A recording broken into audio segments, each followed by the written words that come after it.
సింహరాశి వారికి ఈ వారం చాలా బాగుందని చెప్పచ్చు. వ్యాపార పరంగా మంచి లాభాలు చోటు చేసుకుంటాయి.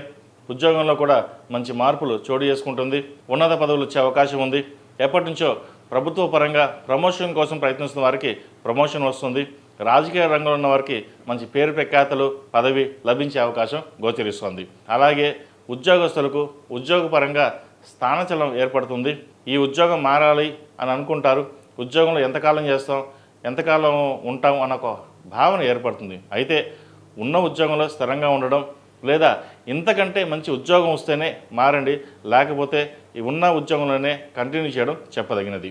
అలాగే భూమికి సంబంధించి స్థిరాస్తులకు సంబంధించి ఈ వారం మంచి ఫలితాలు ఉంటాయి.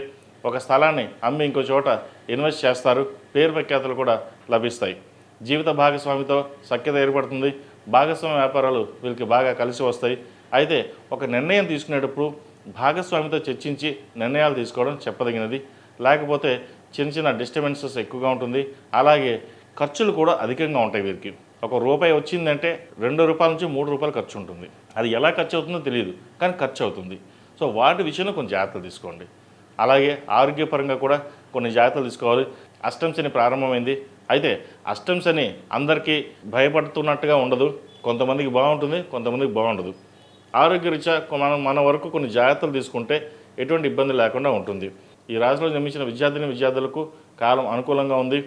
అయితే పెద్దవాళ్ళని ఎదిరించి మాట్లాడడం కాకుండా నిదానంగా ఆలోచించి ముందుకు వెళ్ళడం చెప్పదగినది. ఈ రాశిలో జన్మించిన స్త్రీలకు వృత్తి ఉద్యోగాల పరంగా వ్యాపార పరంగా బాగుంటుంది.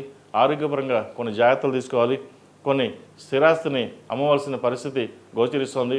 అయితే అమ్మేటప్పుడు కొంత ఆలోచించి నిర్ణయం తీసుకోండి. ఇప్పుడు అమ్మితే బాగుంటుందా లేదా కొంతకాలం వేచి ఉండడమా అనే నిర్ణయం మటుకి జీవిత భాగస్వామితో సలహాలు సూచనలు తీసుకుని, అదే ఇంట్లో పెద్దవాళ్ళతో సలహాలు సూచనలు తీసుకుని ముందుకు వెళ్ళండి. తద్వారా మంచి ఫలితాలు ఉంటాయి. విదేశీ వ్యవహారాలు కలిసి వస్తాయి. స్థిరాస్తుల విలువ కూడా పెరుగుతుంది. అలాగే కోర్టు వ్యవహారాలు ఏమైనా ఉంటే వీరికి ఈ వారం అనుకూలించే విధంగా గోచరిస్తోంది. సంతానపరంగా ఇబ్బందులు ఏమైనా ఉన్న వారికి ఇబ్బందులు లేకుండా మంచి సంతానం కలుగుతుంది. అలాగే శుభవార్త కూడా వింటారు. ఈ రాశివారు ప్రతిరోజు ప్రతినిత్యం ఆదిత్య హృదయం శని స్తోత్రం పఠించడం చెప్పదగినది. కుదిరితే ప్రతి వారం శివాభిషేకం చేయండి. ప్రతిరోజు శివనామస్మరణ చేయడం వల్ల మంచి ఫలితాలు సంప్రాప్తిస్తాయి. ఈ రాశిలో జన్మించిన వారికి కలిసి వచ్చే సంఖ్య 5, కలిసి వచ్చే రంగు తెలుపు.